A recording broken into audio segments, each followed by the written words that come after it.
Assalamualaikum. Waalaikumsalam, ma'am. Pwede kayo magpakilala, sir? Yes, ma'am. Ako po si Bojan ako din ng BPME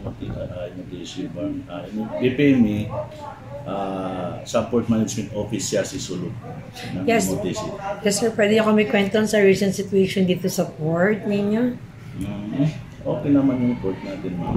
As of now, yung barko natin, dalawa lang yung dumadaan dito. Yung Magnolia Lele Flora ng Magnolia Shipping Lines Corporation at yung Everlines Incorporated na Everqueen of Asia. Gaya ng ngayong araw, Sabado, yan yung Magnolia, galing po yan ng Zamboanga. 7 PM alis ng Zamboanga ng araw ng Friday, darating dito ng 8 AM ng Sabado. Buong magdamag po yan. Tapos yung Everqueen naman po, ma'am, mag-alis doon ng Wednesday ng 7 PM din. Tapos kinabukasan sa Hulo sila, magdaan pa yan sa Hulo. Tapos 9 AM mag-alis papunta dito sa Siasli. 2 to 3 PM dito na sa Siasli. Then 7 PM papuntang Bungaw naman. So magkano po yung corporation binabayad nila dito every dock? Nakadepende yan, ma'am, sa status nila. Saka sa pag-alimbawa ng taga din sila dito, mag-extend sila ng araw, siyempre mag-add din tayo ng bayaran. Pero hindi pa naman, bihira din unless masiraan. Kasi naka-schedule yan eh. Kung ano yung schedule nila papuntang Bungaw, dapat makuha nila. How about yung mga lunch natin, sir? Lunch, wala silang schedule, ma'am. Wala silang schedule. Basta may cargo sila galing sa Zamboanga, mag-alis yan sila dito. Wala silang schedule na fixed schedule, ma'am. Tapos wala silang cargo na pasahero. Wala silang lulan pasahero. Yung mga cargos lang talaga, yung mga goods. So sir, with regards sa dating office niya, napasabi niyo kanina, saan po nakolocate yung dating office ng RPNA? Diyan, ma'am, sa kuhan sa, anong tawag, East-Wings, ma'am. Yung diyan, tapos iba na yung napalitan na ng ibang kuhan. Yung parang nag-extend doon yung code. Banda sa North Cloud. And then, hindi na nabalik. Ito, temporary sub. Hindi ito yung kuhan dati. Parang ang tawag yun, initiative na lang namin dito na maggawa nito. Kasi wala ka naman kami opisina eh. So, nung pagsira nila, kayo nang gumawa ng tulong-tulong na lang ng mga nauna ng mga admin ng admin, mga naunang managers dito. Hanggang sa paunti-unti, palitan paunti, hanggang naging ganito na siya. Wala talaga kaming opisina mula nang nag-iba doon. Ito na siya. Anong year po yung nag-iba? Anong year? 2018.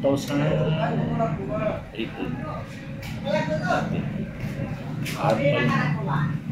Panahon pa ng araw. Sino nag-iba? Basta yung mga gumawa dyan. Sabi yung project na yun, ma'am. Yung project na yun, sabi na ko sa amin, galing project sa gobyerno. Basta yung gumawa dito, yun lang sabi sa amin. Ito lang gaya nga ang sinabi ko, yun lang ang sabi sa amin na may gagawin tayong project dito, dapat tanggalin muna natin yung opisina natin. Hanggang ngayon wala pa. Iwan ko sa manager namin, pero sa akin, kasi ako bilang yung bata naman ako, sila yung nag-uusap-usap siguro ng mga manager. Ako kung ano lang yung mga narinig. At ikaw yung madalas na nandito? Oo, ma'am. Sa papalit ng manager, ikaw yung nandito palagi na that plan?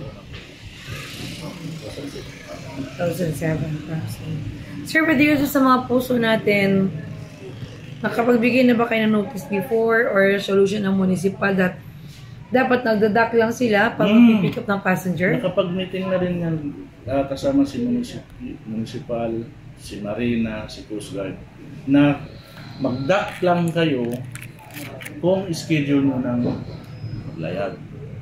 Nakapag-meeting na yan.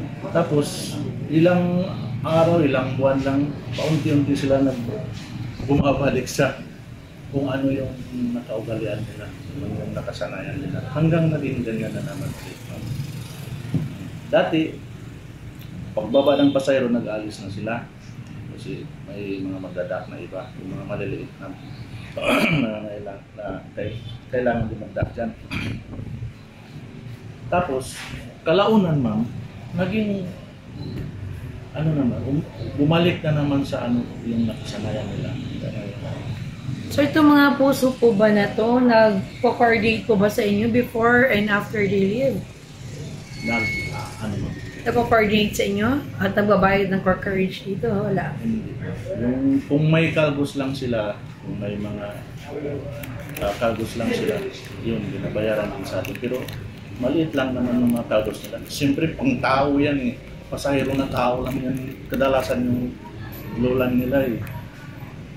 Kung dagdag pa sila ng cargos, di, kahit na tao, parang overloaded na kung titingnan, di ba? Minsan nakita mo na dito,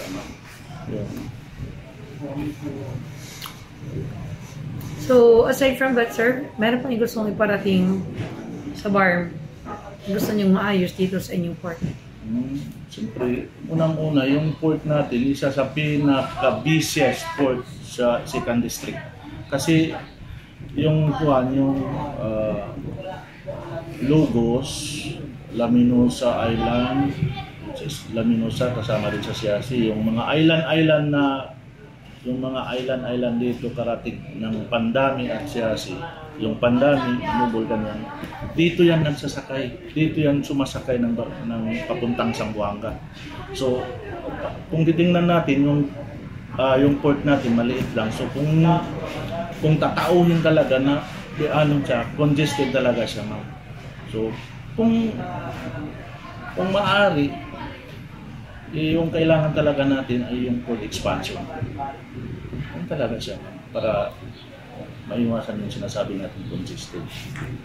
So sa 2nd District, yung port ng siya silang parang nagiging hindi naman sa sinasabi natin organized. Pero yung dating dito talagang nagsasakay yung sinasabi natin ng mga karatig lugar ng Siasi. Marami. Kaya kung peak season ma'am, kung peak season ng pasahero, congested tayo, tapos dahil dalawa lang din yung barko natin, laging puno yung barko. Yan, laging tinatawag na, gaya ng tinatawag natin fully book. Laging fully book yung mga barko. Kasi dalawa lang yung barko. Tapos, siyempre, iba-iba rin yung mga schedule nila. Punuan talaga pag mga season. Tapos yung pantalan din natin, kung titingnan natin, parang masikip. So, kung